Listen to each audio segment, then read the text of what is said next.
Guys, ndabaramukije cyane nizere ko muri mpore aho mwe wese aherereye. Ejo nyene Obama kuma ndabategurira ibi vyigwa by'ubwenge biba bigezweho kuri telefone. Okay? Uno munsi ndabazaniye utuntu tw'ingenzi bariko barongera muri WhatsApp muri iyi minsi, kandi ugasanga ari utuntu tumeze neza tuborohereza ku bantu musanzwe mukunda urubuga rwa WhatsApp.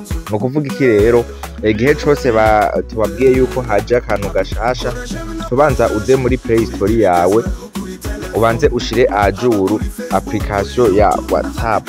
Uraza muri Play Store nk'uku, no ku bantu batari bazi uko bashira application ya ajuru muce mubibona, hama uce ufyonda musi kuri recherche nk'uku, hama ufyonde kuri recherche hariya hejuru wandikemwo WhatsApp ukoresha. Je ngomba ngire kuri WhatsApp Messenger.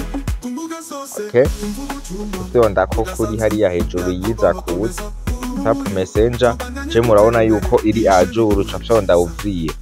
Nikuvuga wowe usanze wowe nimba itari ajuru usanga handitse ngo metre ajuru, nukuvuga ushobore kuyishira ajuru, hama uhejeje ugacufyonda kuri uzi nkuko mubibona haca hamera uko. Okay, nimba unafise WhatsApp business nayo ze wandike WhatsApp business, WhatsApp business.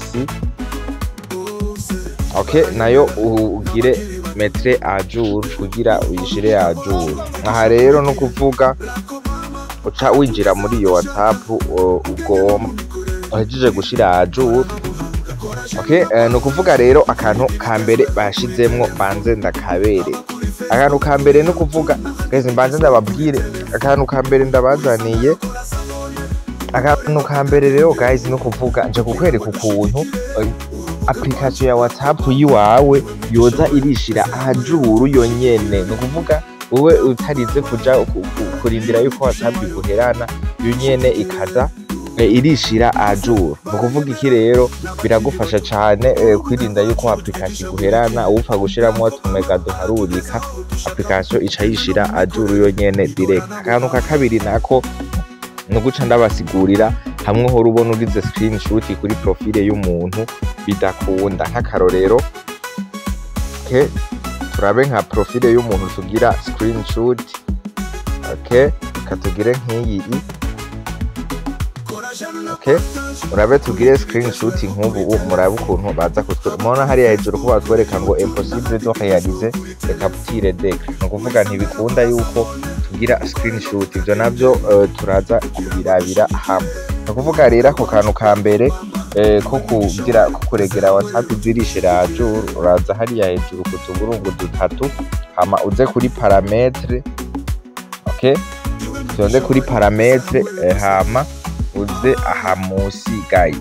Okay, uze aha musi mubona yuko hiyongereyemo aka option kitwa ngo mise à jour d'application. No kuvuga application idirishira ajuru yonyene.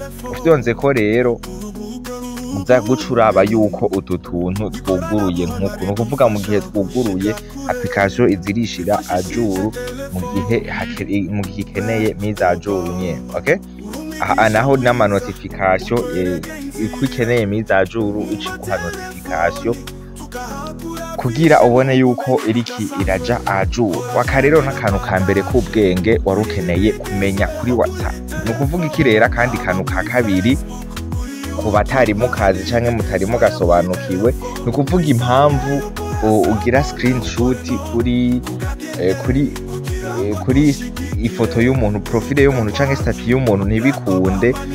N'uburyo WhatsApp yashizemwo bushasha bwo gukingira abantu basanzwe bakoresha ubwo rubuga, ko hari umuntu ashobora kugira screenshot namba ari ifoto washize kuri profile akayikoresha mu nyungu ziwiwe, ayisangiza abandi kandi bitari bikenewe. Imbaraga foto wari wipostingiye kuri stati ugasanga ariko aragaha abandi. Guys, rero kugira nawe bikunde umuntu ntazoza aragira screenshot canke ako kantu kabe mise à jour muri WhatsApp yawe, nuko uja muri Play Store ukameta ajuru application ukayishira ajuru, niho ubona utu tuntu twose WhatsApp iza irongeramwo guys. Nuko rero mubandanye mudushigikira mu gukora kuri subscribe guys, musangiza abandi utu tuntu tw'ubwenge tuza turabaha.